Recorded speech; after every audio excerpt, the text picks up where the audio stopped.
So welcome to the fifth and final episode of Fact Check Your Health. I'm Katie, your host, and joining me is my co-host, Sydney.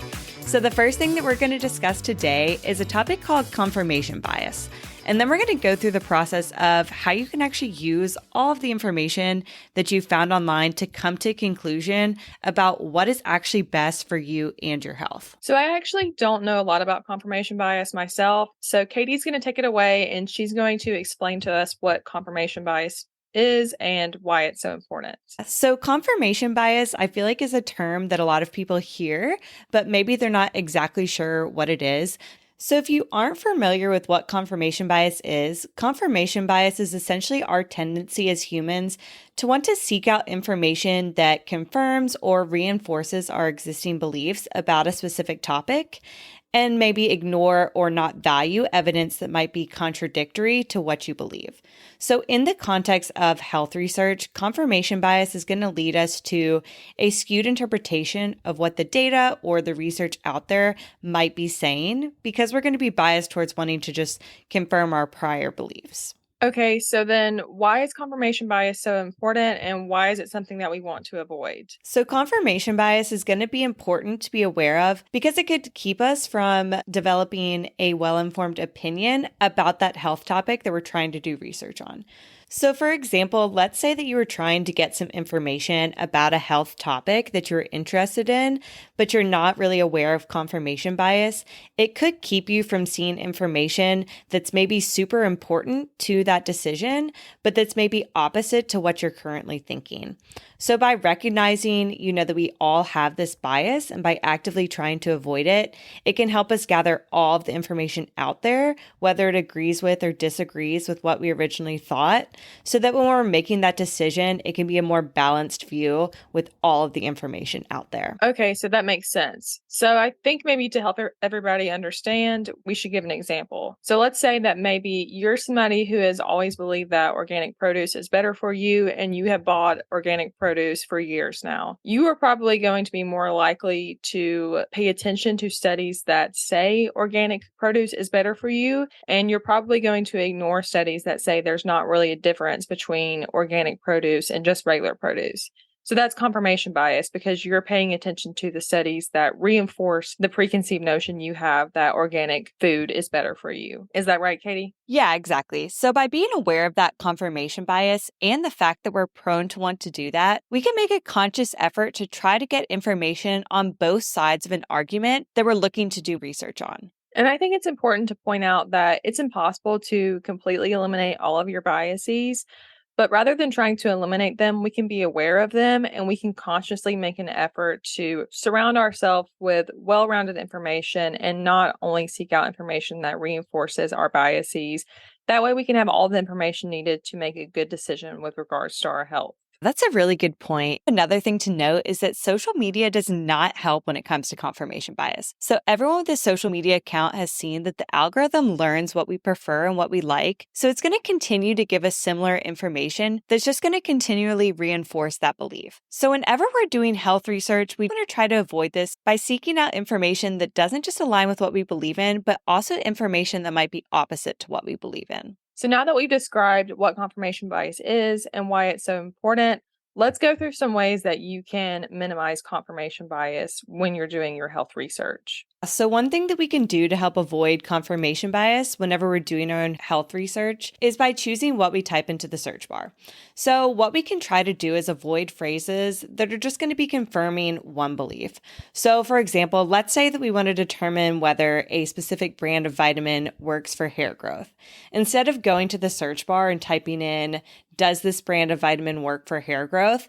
Instead, what we want to try to type in is something like pros and cons of vitamin A for hair growth, or the most effective products for hair growth, or maybe even vitamins that affect hair growth. So instead of just typing in a statement that we want to prove is correct, we can instead type in things like I just listed that are going to get results from both sides of that argument. Right, exactly. So by doing a more general search, we'll be able to get more well-rounded information instead of just getting a biased answer to the question that we were looking for. So to give another example, let's say, for instance, that you went to Google and you typed in, is Friends the best TV show of all time? If you type that in, you're going to get a list of articles and reasons why Friends might be considered one of the best TV shows of all times. Whereas if instead you just typed in best TV show of all time, then you're probably going to get a very different list of TV shows or different articles that might or might not include Friends, since what you typed into Google is a little bit more broad. Exactly. So now that we've discussed what confirmation bias is and how to avoid it, let's move on to the final topic of the podcast. So the final topic of the podcast is going to be a step-by-step process on how to compare different hypotheses or different information to reach a final decision. We've all had a situation where we look up something and then we find out that there are studies or research supporting both sides of an argument. In those cases, it becomes important to be able to evaluate and compare this competing information. Exactly. And I feel like there's a lot of these scenarios out there that we can all think of or that we've experienced where we go to look something up. Let's say it's labels on food. So we see someone talking about an ingredient that's in a product that we typically buy at the grocery store. So you go online and you try to look up that item or that ingredient. And what's going to happen is that you're going to probably find conflicting information. So you're going to see one person saying that this ingredient is safe and that there's no need to worry about it. And then you might see another person who says this ingredient is awful, make sure that you stay away from it. So that's just one scenario, but I'm sure you can imagine other scenarios where this is also the case. But the good thing is that there is ways that you can combine that information together from the different sources that you're seeing to be able to figure out what is true, what should I believe, and what decision should I actually make. I think it would make a little more sense to everyone if we took an example and kind of went through the steps on how you complete this process. So let's use the example of the keto diet. Yeah, so let's say you're someone who needs to lose weight because of a new health condition that you were recently diagnosed with. So you start looking into different options and you're considering the keto diet. So the first step that you'd want to do whenever you have a topic like that has conflicting information is consider the different possibilities to answer that question. So in the case of the keto diet, here's a few ideas that you could be considering. So the first idea might be that the keto diet would be an effective way for you to lose weight. The next idea might be that the keto diet would not be an effective way for you to lose weight.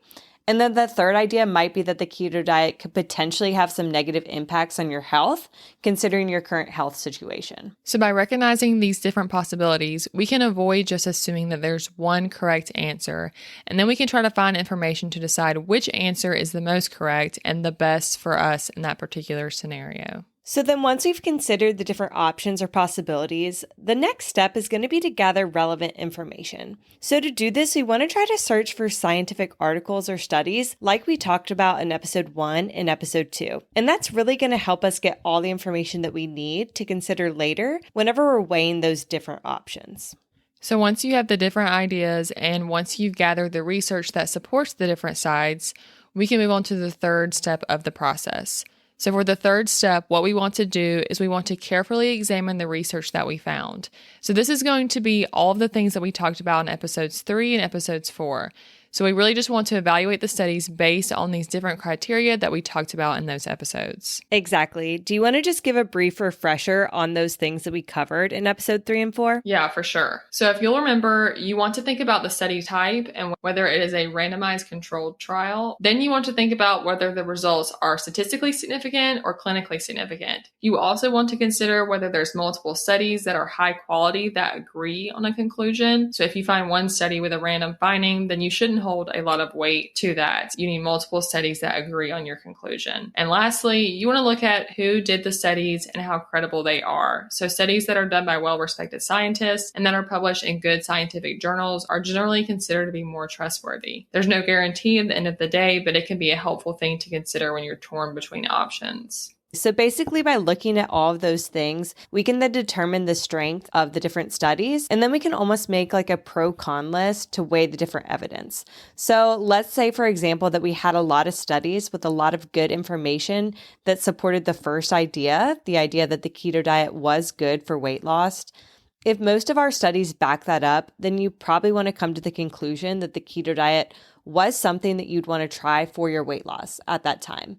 Whereas let's say once you gathered all of that research and you started looking at it, you found that the majority of the research actually supported the second idea that the keto diet wasn't as good for your weight loss. If that was the case, then you'd probably want to come to the opposite conclusion that the keto diet wouldn't be the option that you'd want to choose right then. So by listing out all of the information that we found and then weighing that evidence against each other, you could make a better decision about what was best for you and your health at that time based off the information that you found. So in summary, once you have gathered the relevant studies and you have weighed the reliability and the strength of the studies, you can then use that information to come to your decision. Exactly. And that's kind of the power of this process, is that it helps us take, this confusing world and helps us simplify it down so that we can make informed decisions, but then we can always go back and update those decisions. So maybe you learn new information, or maybe something about your life or your health changes, or new technologies come out. Whatever it is, we can then go back and we can change that decision and we can reweigh those benefits and risk. So the power is that this just helps us move beyond that more simplistic thinking and helps us embrace a more informed decision making based on all of the available evidence out there.